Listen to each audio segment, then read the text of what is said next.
What is going on, guys? We are back for another RTU video, and today is the day it drops. Joon the King documentary. It's D-Day for Dickers, or I guess Dickers Day. But first, there's a little bit we have to catch up on. I know in the last video, it was the last video before the doc dropped. However, there was stuff in between that we have to cover. Pretty important too. So first off, Rich tried to prove the haters wrong that he was not on a dating app. So he took a screenshot of his phone. And look at that left side. That app with the P on it, that is Plenty of Fish, a dating app. So he actually is still on it. Now the thing I'm more concerned about is on the right hand side at the top. There is Hello Kitty, Snapchat, and CAI. What is CAI? So apparently, CAI app logo on Rich's phone does indeed match the logo for Character AI app, which also includes a virtual girlfriend feature, which, as Darksy says, fucking yikes, this is beyond sad. Dating app, Hello Kitty, Snapchat, girlfriend feature AI. Check his hard drives, that's all I'm saying, check his hard drives. Then apparently, to get ready for Joon the King documentary, he was live streaming on Instagram. We have John Riley. RTU is now trying to retcon how much time he's been spending on Elden Ring. He states that he had the game open on another computer. See, he wasn't playing it, he just had it open on another computer. That's why there's so much time. Laughing my ass off, you lie about everything, Rich. And we have a video here too. Where did I play Elden Ring for 150 hours in the past 2 weeks? What account are you looking at that I played Elden Ring 150 hours in the last 2 weeks?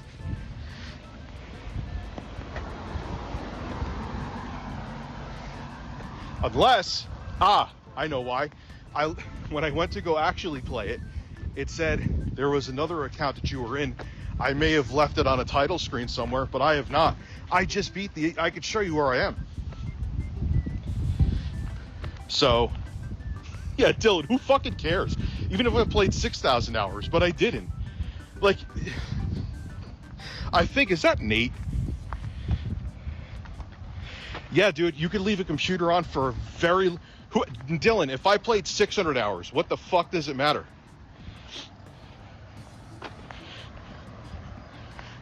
Dylan, don't give me parenting advice, dude. You don't even know what's going on in my life or how things work. And I didn't play the fucking game. Why do people feel like they can do this? Can I ask a question? And then we have Darksy with the receipts here. Rich is on stream right now denying, again, he played 155 hours of Elden Ring in a span of 2 weeks. This dude is spending so much energy trying to debunk something that we've repeatedly provided receipts for. And he shows a screenshot, the Horseman, which is RTU's profile, 155.7 hours past 2 weeks. Then, this is a very interesting point. So apparently this is a comment that was left on one of Rich's recent live stream. Wouldn't his ex-daughters also have access to all that porn since it was all together in a folder for them to get their photos back when they got new phones? Wouldn't they log in and see all of it? I doubt they downloaded every picture they wanted back right away. And if it's like Google Photos, you just leave it on the cloud and access it when you want to see a photo. They might also go back to look at old photos for nostalgia. Well, unless nobody has access to it, but Rich, and that's also a bit odd. Now the other thing too is, if these underage teenage girls are able to get into that folder and see porn, wouldn't that be a crime? Because you as an adult is given access to minors' pornography. That seems like it would be a crime. Again, I don't know anything about American law, but to me that seems criminal. Then we get to the documentary. And just to show you how well it's doing so far, so Wings of Redemption, 468,000 views in 8 months. ReviewTechUSA, A Rich History of Failure, 387,000 views in 19 hours. And how did RTU spend this stream? Of course, taking edibles.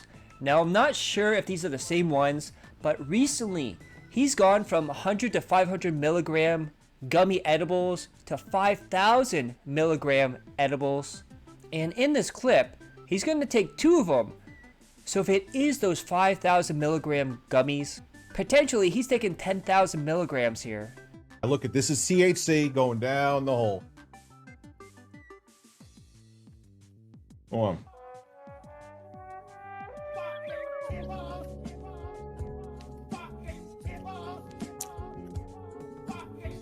Not dumb.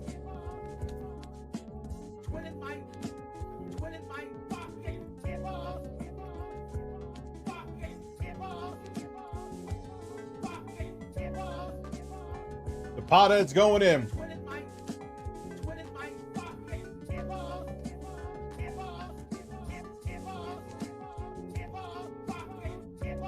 Amy Celeste, my favorite ladies in the chat. What's good? Oh, Amanda. You have no idea what you missed.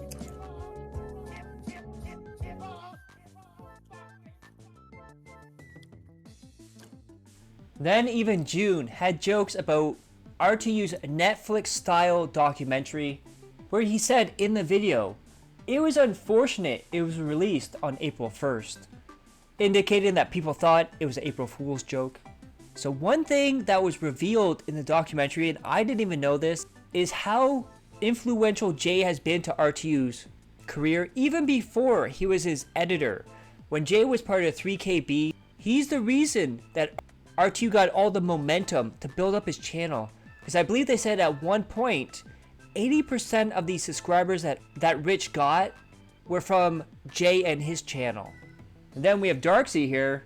As soon as I saw the first clip of Jay and Joon's RTU doc, things started to make a lot more sense about Jay. And I'm Jason for 3 kilobytes. My last name is Hoof, and I like to build houses in Minecraft. Then we have Kinda Sav, showing off the original tweet from RTU when he was fighting with the detractors on Twitter 2 or 3 times ago, where he says, "This is the whore that just talks shit about my daughter for clout," and shows a picture of Kinda Sav. Now, she has receipts for RTU from Joon's documentary. Remember the time you actually doxed an innocent child, LOL? Then she shows a screenshot from the doc. RTU tweets out, "At RTU Critic, I'll make sure to add that pic of your kid to the docs too. Let's make this one good." Then we have D Weed, who shows off some of the cope that R2 showed during his react of the doc. So look, you manipulated the... Yeah, that was fun. I was like, yeah, what's the big deal? It's just like, I really thought it was okay. I really thought it was okay to just mirror someone's content. I really did. With that, I really did. And Keemstar, when I apologized to him, thought I was, I'm not cocking Keemstar. I realize now, as a slightly smarter person, that that was really dumb. It wasn't, I don't want your balls in my mouth. I just learned and realized that was stupid.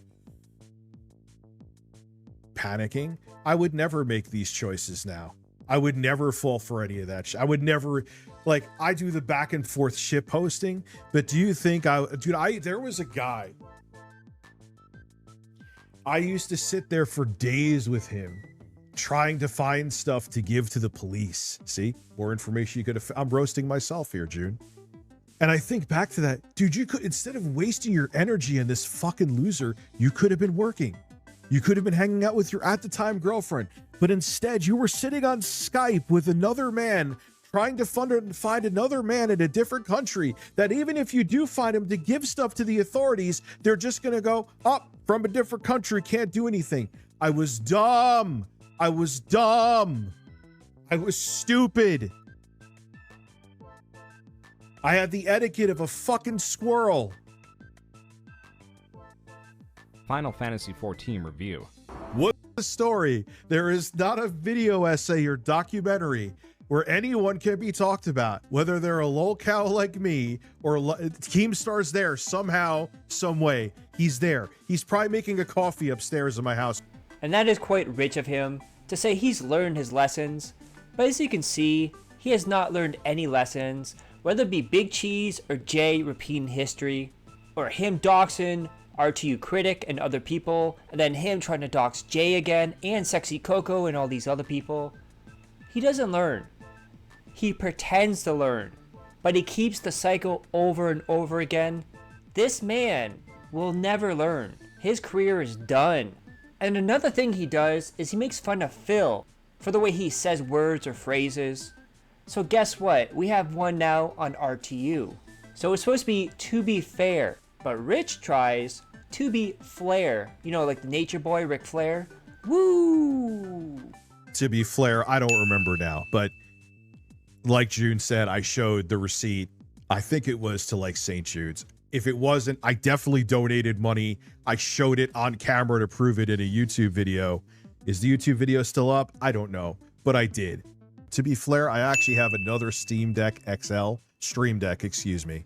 So there will be more sounds so you don't lose your mind.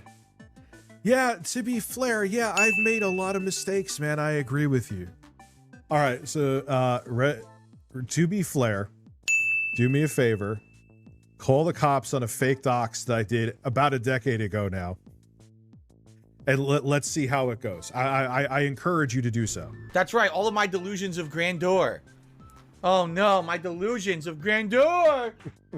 Grandeur.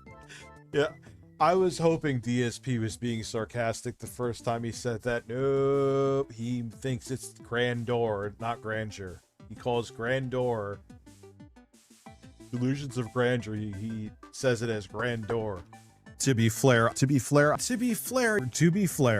Then in one section, they covered how the group Does It Play and Rich had a beef going on with Does It Play stating that games can be played without patches. They will still be bugs and crashes and all this other stuff, but they are playable without day one patches. And Rich himself said, no, that's not true. And then said, I'll give $2,000 if you can prove me wrong. And they did. And he got angry about that and paid it to charity. But then went back on that when Jay posted that Mario RPG needed an update, because that was the game that proved Rich wrong. And because of that patch, Rich declared that he was right all along and he's a proud supporter of them now, sarcastically saying. But guess what? Even in 2024, during this documentary, he fights it again and declares he is correct and he is right. Like they said that Cyberpunk 2077 for the 8th gen consoles, they considered it playable without patches. You get what I'm saying? For example, they consider Cyberpunk 2077 for the PS4, or just in any case in its original state, playable. This is what they wrote on their website. It is still completely possible to finish the game unpatched, although it is highly recommended to not even attempt it unless you want an extreme patience test. So why would you say to people that this game is playable without patches and without updates?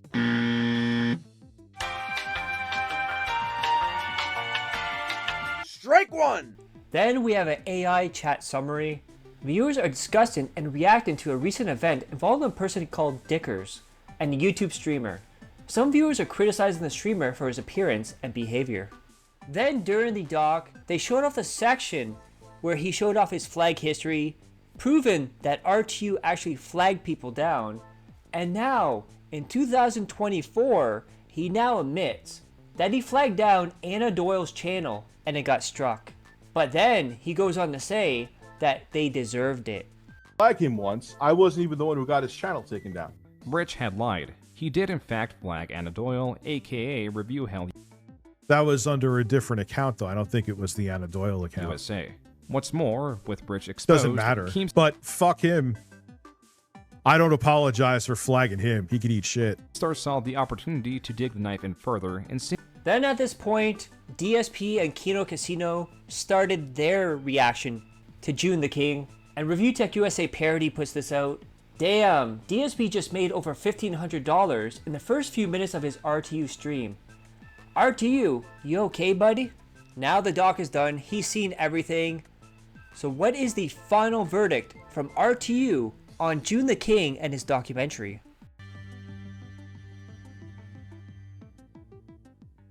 I don't agree with that either. I don't see things as grim.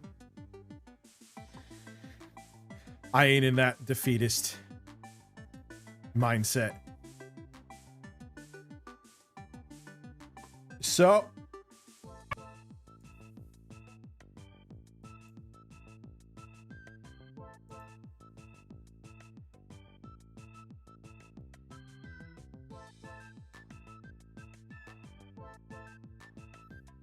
no, it wasn't that bad, dude. It wasn't that bad. I mean, there's a lot that was correct. There was a lot that was correct. I hope no one. That's why, like, when I watch stuff like that, look, everyone, if you're there's, I'm sure there's people that want to that even the things that are like, yeah, that's inaccurate. You just want to believe what you want to believe. I'm not trying to sit here and convince you otherwise, but yeah, I just kind of banged around like a bull in a china shop with this YouTube stuff. And then we heard RTU's final thoughts on Joon the King. Now, let's hear from DSP on his final thoughts on Joon the King documentary and Dickers himself. For 10 years of you fucking with me and making my life miserable for your personal gain, I'm taking your final chip as the king's tax, you motherfucker. You're fucking felted, bitch. Felted. You're done. Because the thing is, even if I left you this fucking chip, you wouldn't improve your life. You had the chance. You never took an opportunity to improve. You insulated yourself from any criticism, but now you've been exposed. You're done. This is my chip, and I'm gonna wear this proudly in my fucking background from now on. The king taking that final chip as the king's. We all thought it was done there, but we have to hear from one more person, Jay himself. So apparently the whole thing about Jay and RTU making up was all a cover for Jay because he wanted to wait till the documentary to unload a bombshell where he's going to reveal where the IP login from the hack came from. That I will explain. So number one, when the computer was sent to me, it was supposed to go to Phil, apparently. At least that's what he said in the video. It came to me. We all know what happened with that situation. So now let me jump forward to the hacking situation and how Rich is involved with it. And I'm just being 100% honest. I haven't talked to Rich about this part. The IP address that was listed on that computer was shown on one of his streams. Did he do it on purpose? I don't think he did. Obviously, I don't think he did, but I don't know the answer to that. I'm sure he'll message me or somebody will say that. But the IP address to that computer was shown around the time when he asked people to get dirt on me. And that still bothers me to this day, obviously. And I'll follow that up with saying that due to the investigation that we did on the PC, without getting into super details, Rich has denied it, and I accept that. Fine, he didn't do it. That's 100% fine. I will say this live for the first time ever. IP address came from New York State. So somebody logged into that computer from a New York State IP address into the PC. Is there a possibility it has something to do with the Dropbox? There's a possibility. There's no way to prove any of this stuff. I'm not saying it was Rich. I'm saying that I have solid 110% proof, and Serial Vapus can come over and look at it himself and show. And there you have it. The IP that was hacked into Jay's computer came from New York. I wonder who lives in New York that would know Jay, that knows about tech. I wonder who that could be. I also wonder who's the person that's trying to sell their house and go to a different state, possibly with different state laws. I wonder who that could be. But that's how the day went. If you guys like that, click that like, share the video, leave a comment below, hit subscribe my other channels on the details of the end cards. And as always, I love each and every one of you. Hope you're all safe, healthy, and happy. Peace and love.